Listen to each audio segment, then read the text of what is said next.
I wanted to post this morning, even though I was up till 3 o'clock in the morning editing the Enoch video, which YouTube did not allow but 284 people to view. I felt that this information was very important to let people know that this is what has been said, and this is something that's very important that everybody needs to hear this morning.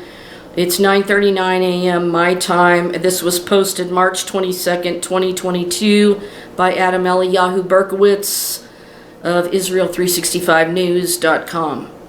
And Biden says he wants to lead the New World Order, a code word for depopulation, warns Rabbi. On Monday, U.S. President Joe Biden addressed the Business Roundtable's CEO quarterly meeting. After several minutes of self-praise accomplished by citing questionable facts, the president made a remarkable statement before being hustled away from the podium by his handlers. His administration would be a leader in the New World Order. This statement was interpreted by one Jerusalem rabbi as a type of euphemism to reduce the world's population, an inflection point. Biden has worked with the Business Roundtable for many years. It is a nonprofit lobbyist association whose members are chief executive officers of major United States companies. In 2010, the Washington Post characterized the group as President Barack Obama's closest ally in the business community. After a convivial speech, the president diverted into the strange territory.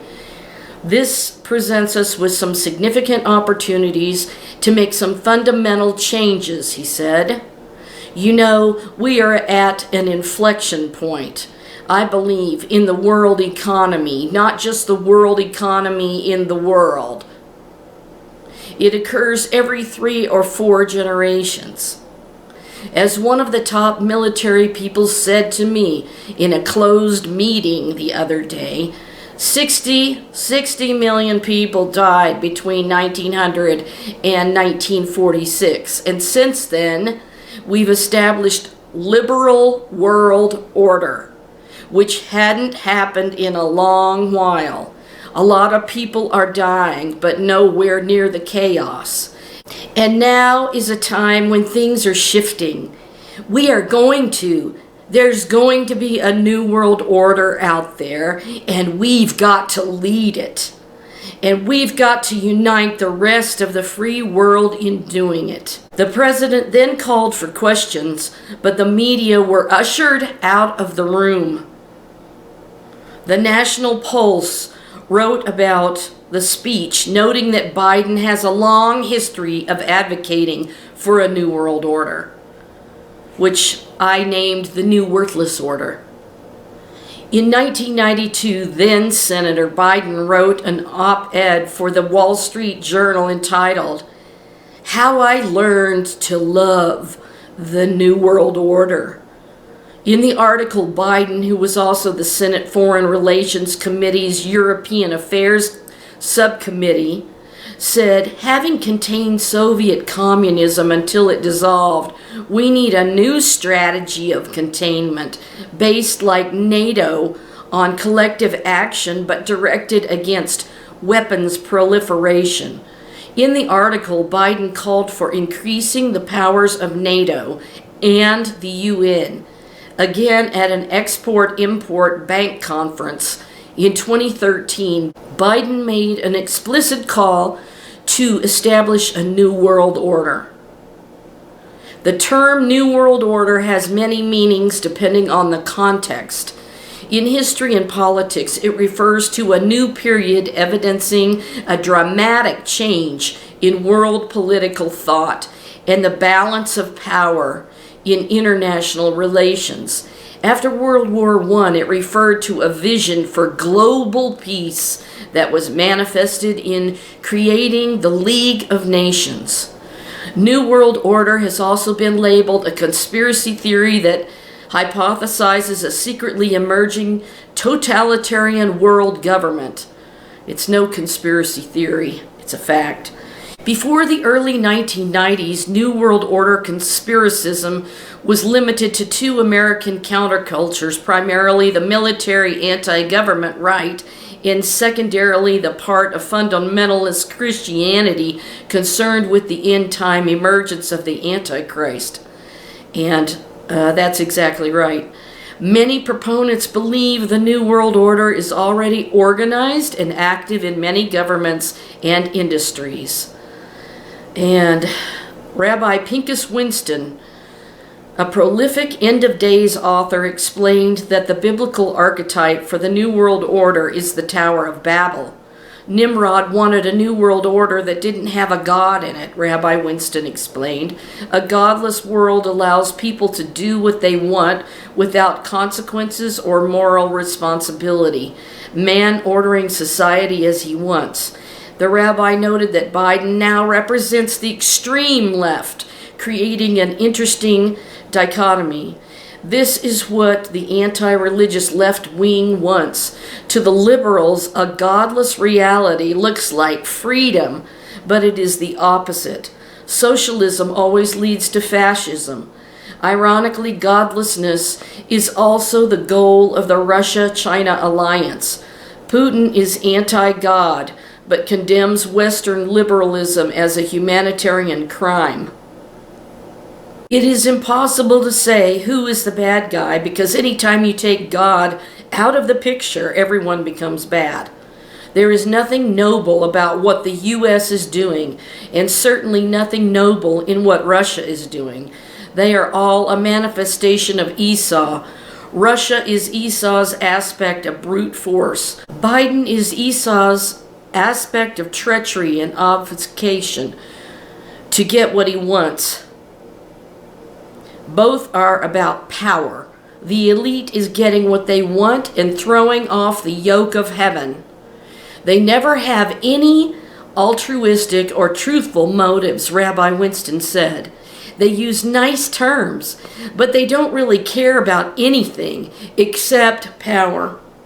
Rabbi Daniel Esor noted that implicit in the president's words were an acknowledgement that World War II, which appeared to be a global catastrophe to most people, was a success in that it established a new world order.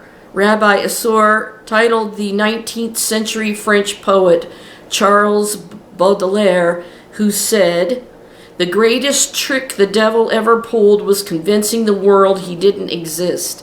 That thought was completed by the current author, Ken Ami, who wrote, "The second greatest trick the devil ever pulled was convincing the world he is the good guy." Biden and Putin and all the world leaders that the public sees are not really in control, Rabbi Esor said.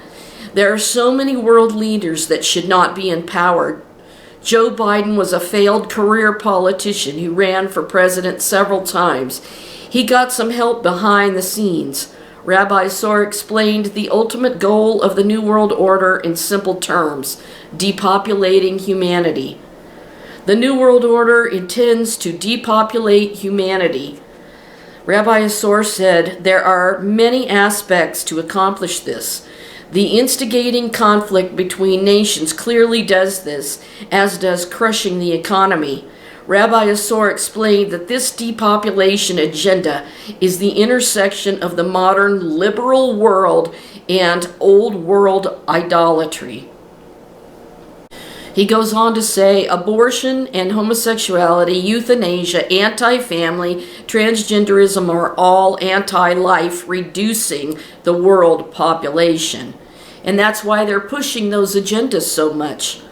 Rabbi Esor said he noted that life expectancy is decreasing despite the massive investments in medical science. Media is another tool, manipulating people to believe what they are told, even if it is clearly a deception. Religion is a powerful tool that the New World Order subverts, tricking the order religious people into something fanatical about anti-Bible agendas and claiming that evil is actually good. So let's watch the video clip of Joe Biden saying these very words. that they have created a liberal new world order. I think, my mother had an expression, out of everything terrible, something good will come if you look hard enough for it. I think this presents us with some significant opportunities to make some real changes. We are at an inflection point, I believe, in the world economy. Not just the world economy, in the world. It occurs every 3 or 4 generations. As one of the top military people said to me in a secure meeting the other day, 60 million people died between 1900 and 1946. And since then, we established a liberal world order, and that hadn't happened in a long while. A lot of people dying, but nowhere near the chaos. And now is a time when things are shifting. There's going to be a new world order out there, and we've got to lead it. And we've got to unite the rest of the free world in doing it. So anyway, I'm going to hush up, Mary, fire away. That they have created a liberal new order. Now let me share this verse from Ecclesiastes 10, verses 2 through 4. A wise man's heart inclines him to the right, but a fool's heart to the left. Even when the fool walks on the road, he lacks sense, and he says to everyone that he's a fool. If the anger of the ruler rises against you, do not leave your place, for calmness will lay great offenses to rest. Now I just have to add here Proverbs 24, starting in verse 19. Do not fret because of evildoers, nor be envious of the wicked, for there will be no prospect for the evil man. The lamp of the wicked will be put out. My son, fear the Lord and the king. Do not associate with those given to change, for their calamity will rise suddenly, and who knows the ruin those two can bring. So the Bible tells us not to have anything to do with those who are trying to make change.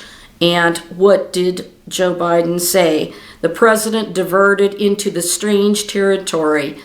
This presents us with some significant opportunities to make some fundamental changes. He called it an inflection point, and inflection point means a point of a curve at which a change in the direction of curvature occurs. In business, a time of significant change in situation, a turning point. So they know that they're right on the cusp of having used the pandemic to their power grab, that they're right on the verge of what they want and what they seek. And remember, a long time ago, I had reported about that the Democratic Party had said that they did not want God on their party platform. So the liberal mindset is going anti-God. Now I just wanted to warn you about somebody else that lives in Israel. This person is named Yuval Noah Harari, and he works at the Hebrew University, but he is Klaus Schwab's top advisor, and he's an atheist, and he has a male partner. But this is one of his statements. He believes that that they can do a new evolution with technology and create gods from part man, part machine. And this is one of his statements. And of course, he's on that liberal side. He says, history began when humans invented gods and will end when humans become gods. So this is their mindset. This is what was going on in World War II with Hitler, and he wanted to create the all-perfect race and to have eventually become like gods. And this is going to be what's going to bring the judgment of God in the end. So we want nothing to do with this new worthless order. And we need to pray for our country and to be protected from these people that have taken over. Yuval Noah Harari also says this: data might enable human elites to do something even more radical than just build digital dictatorships. By hacking organisms, elites may gain the power to re-engineer the future of life itself. Because once you hack something, you can usually also engineer it. It's a little bit scary that Yuval Noah Harari, he's Jewish, he lives in Israel, he's an atheist, and Klaus Schwab's top advisor. And we know all about that they are all doing the world reset and the new liberal world order. So he is not only the top advisor of Klaus Schwab, but also the WEF, the World Economic Forum, which is behind all of this.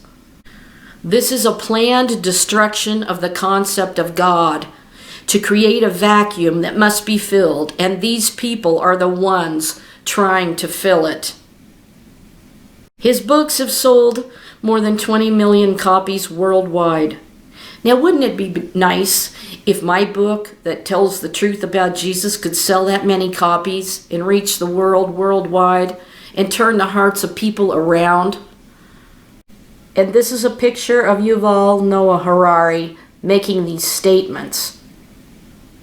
What's really interesting about that is that I was listening to an interview that he gave, and the interviewer said something about there's nobody that talks like you to him.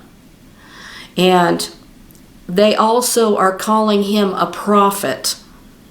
So could this be the false prophet that sets up in Israel that's an atheist? This is something to keep in mind. And I just had to come to you this morning with these things. This is somebody to keep an eye on, just to be warned about for the coming future events. And we just pray that the Lord is going to rapture the believers out like he promised, the blessed hope.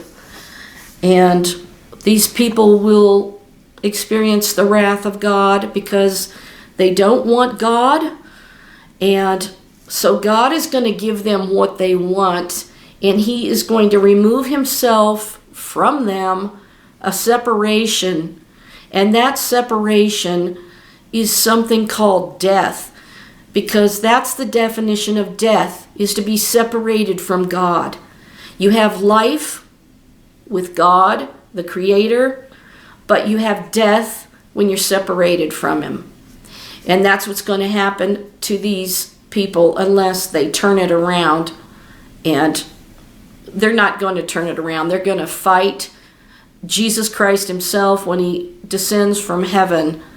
And this is going to be the end time battle of all battles. And we know who's going to win. It's going to be the King of Kings and Lord of Lords. So take heart. Jesus said, I have overcome the world. And I like to use his Hebrew name, Yeshua HaMashiach of Nazareth. The Bible says, just a little while, and the wicked shall be no more. I just wanted to ask anybody that can support me right now financially in any way for my channel and the work that I do. I'm not running any ads on my channel or anything, so I don't make any money off of what I'm doing, but it takes hours to do this, and I'm trying to make a living, at least so I can get from payment to payment, and my funds are running really super low just because they raised prices on me at the storage units in the hotel, and it's going to go up in April. And if that happens, I may have to leave here and have know where to go right now, so I'm trying to figure this out, and I ask you for help. So thank you so much, and I just am very grateful for anybody that finds it in their heart to help.